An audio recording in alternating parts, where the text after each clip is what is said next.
Hey Summoners, welcome to another episode of Pro Counters. With the new season beginning, it should come to no surprise that we're hitting you with another video to counterpick the meta. Hi, I'm Single, but you can call me Nathan Ing. Now we're going to be covering the picks from every single role, so make sure you check out your main role as well as the ones that you might get autofilled to. For our question of the day, which role do you think that counterpicking is the most important in? Personally, I think solo laners are the most important.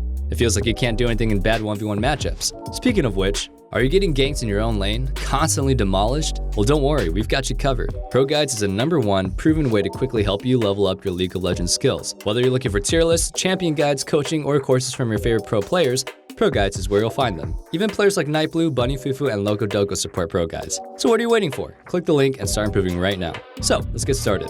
For all you snakes out there, she is a little bit of a harder pick, but our first pick is going to be Cassiopeia in the top lane. For you top lane mains, as well as mid or bot laners who are already familiar with her, she might be the one for you. Cassiopeia's incredible all-ins, range, and scaling make her a great pick into several of the most prominent top lane champions. Mordekaiser and Darius struggle against her range advantage, as well as the fact that she can outscale them. Range AP champions like Ryze, Vladimir, and Teemo struggle against Cassiopeia for various reasons, but notably how much damage she deals. Teemo's blind doesn't do anything against her, unfortunately, and you can still permanently land your abilities even when you can't see.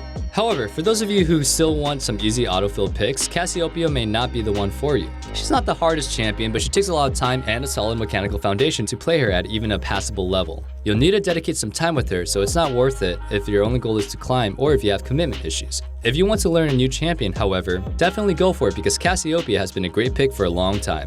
He is quite literally a nightmare to deal with, and more so than my last relationship. Here's a pick for you all, Nocturne.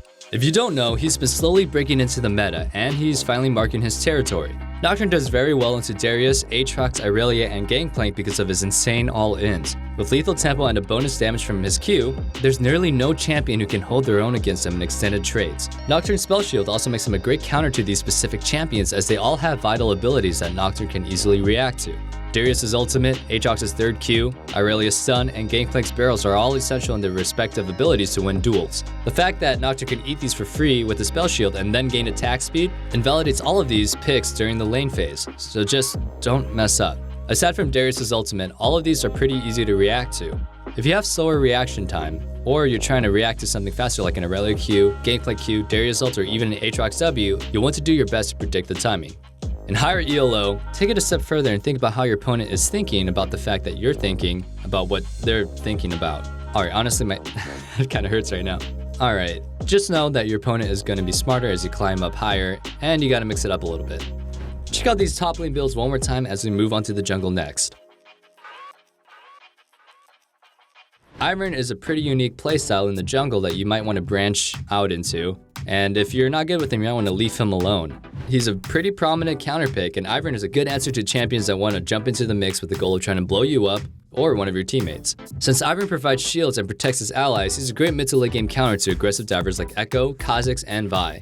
If they're not able to immediately take their target out of the picture, they're going to get punished for this. This is why Ivern counters them during teamfights. He partially nullifies their burst damage. However, this isn't the green light to fight them early on. Ivern is quite fragile, especially versus Kha'Zix, who will eat him alive with isolation damage. Once Ivern hits 6 though, Daisy can help out during these fights, especially against Kha'Zix since Ivern won't be isolated with her around. You can always mess around with your enemy's pathing as well. Buffs as well as Grump are very valuable camps now, so you can utilize Ivern's passive to steal them way early on to the game to set your opponents behind. Next up is Jungle Xin Zhao. He's simple, deals great damage, and can dive straight onto his enemies. Xin Zhao is an aggressive jungler who can apply pressure to his laners with his brutal ganks. As a result, he's a great pick against Lee Sin, Kayn, Elise, and Rengar who struggle to 1v1 versus him. He simply jumps in and starts fighting when there's not much you can do to stop him. There's no ability to dodge or hard counter to play against him if he's ganking you. All you gotta do is hold onto your abilities or flash until after he jumps on you, or try your best to survive. As a result, you can reliably find solid ganks with Xin Zhao to start snowballing or set up your teammates for success. In cases where you feel like you need more damage to win a fight, take Conqueror instead, as Xin Zhao utilizes his rune very well. I want to pick out that both of these champs are pretty easy. In case you're off-roll, I highly suggest picking one of them in good matchups. We're going to show you those jungle builds again to check them out. Now, let's talk about the mid lane. The next champion is easier than getting to Diamond with the help of ProGuides. And our first pick is Annie. If you're an Annie main, I'd like to personally apologize by saying that this is a fact and not an opinion. There's nothing wrong with her being easy, as this game is more about knowledge and how you react to the information you receive anyway. Annie's high burst damage and straightforward nature makes her a great pick since a champion that she can one-shot or outrange. Yasuo, Rise, and Cassiopeia should be especially scared of her gank since Annie can already heavily chunk them. When you play versus these champions, the key is to burst them down before they can get to do anything. Their damage comes out over longer fights, so kill them or chunk them out and they'll have to retreat. Against Akali, Annie's range advantage can prove difficult for Akali to deal with. Especially if you're on the lower side of the ELO bracket, we heavily suggest that picking Annie as a counter to some of these champions because you can blow them up before they even get to play the game. Anytime you get lane priority, you can also roam to the side lanes and pick up easy kills since Annie's an excellent ganker. Make sure to take advantage of your opponents whenever they're missing flash. Call over your jungler, charge up your Sun, and outplay them by pressing Q. Next up in the mid lane is Cho'Gath. I absolutely hate Katarina right now, and Cho'Gath is a great answer to her. His silence, incredible sustain, burst damage, and knockup make him a great way to answer to meta champions like Katarina, Yasuo, Rise, and Zed. The silence shuts these guys down as they all heavily rely on their abilities. It's a silence, so you can say it shuts them up too. Against AD champions, Cho'Gath's sustain could prove to be too troublesome. Even if the trade goes well, Cho'Gath farms away under the turret and suddenly he's healthier than me, and I go to the gym like 5 times a week. Against AP champions, he can go for short trades with his Q and or W. Slowly but surely, he'll make his way through sustain and short trades, eventually pushing his enemies out of the lane. He's also a great pick for teamfights as his silence continues to nullify the opponent, and crowd control he just provides is just another bonus. If you choose to run Glacial Augment on him, he'll also become a pick-making machine. Anytime enemies are overextended, throw some spooky ghosts at them, follow up with a Q, and profit. It's a simple plan with great results. Alright, we're throwing those mid lane builds on the screen one more time for you guys.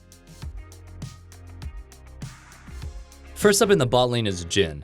In a world where Caitlyn and Kai'Sa are dominating the meta, Jhin is a little bit frustrated to know that he's the 3rd most popular rather than the 4th. Don't feel bad, he's a bit crazy so he kind of deserves it. Anyway, his incredible trade and lane dominance makes him a great pick into basically every popular marksman at the moment. Jhin does well against Caitlyn, Kai'Sa, Lucian, Vayne, Aphelios, and especially Ezreal. Yep, even him. Ezreal continues to be a popular pick in spite of all his indirect nerfs this season, but if you follow ProGuides, you know that you want to build Omnistone on him. It really makes him viable. What makes him good into all these champions is his high base damage, crit on the 4th shot, ability to poke with Q, and immediate follow-up he has to any crowd control. Jhin also sets up ganks very well for the lattermost reason, as well as his ultimate, which allows him to slow enemies and execute them as well. While he does struggle in all-ins, you can avoid these by playing methodically and spacing yourself carefully. Jin's crits give him bonus movement speed, so he's free to walk away or chase his enemies down after throwing out his iconic 4th shot. Next up to bat is Miss Fortune. Her name says it all if you're to face her on the Rift. Miss Fortune's insane trading and ability to focus down her enemies with her Q make her a formidable opponent. You'll want to pick her into shorter range champions like Kai'Sa or Lucian as an answer to Caitlyn and Aphelios. While she can get outranged, her insane trading allows her to punish poor positioning. Especially with paired with meta supports who provide crowd control, Miss Fortune can easily nullify these ranged champions by killing her opponents. Especially after 6, she can cast her ultimate ability to burst down enemies whenever her lane partner lands any crowd control.